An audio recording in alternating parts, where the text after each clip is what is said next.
إنما هذا الجراد يأكل الصخر والحناديل وبعض القنافيل والباء مقحب ويؤدي إلى الهمة والعزامة، ولكنه ما الذي تفعله؟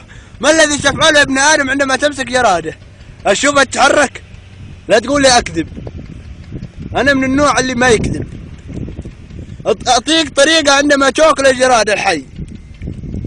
هذا الريش إن فيه السموم والكمويات العيفة والمضرة للصحة. لا ميتة كده والعزيمة ميتة هي يا ابن آدم. ها لا لا تحركها، خلينا نشوف.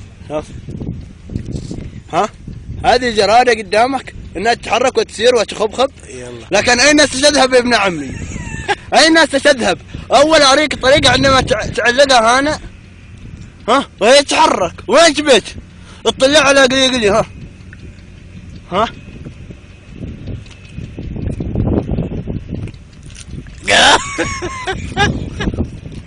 إن فيها الذوق والحلو والحلاوة أحسن من هذاك العلل الذي يفعلونه أهل السعودية. كيف بقى من حديث يثمر؟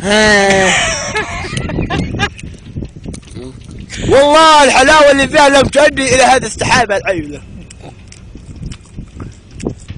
هذا الجراد إنما يأتي فوائده بعد 3 أيام. بعد 3 أيام تأتي إليك الهمة والعزامة وتؤدي أن تأكل جبل كامل من الجراد. والسلام عليكم ورحمة الله وبركاته، مع تحيات بودياب.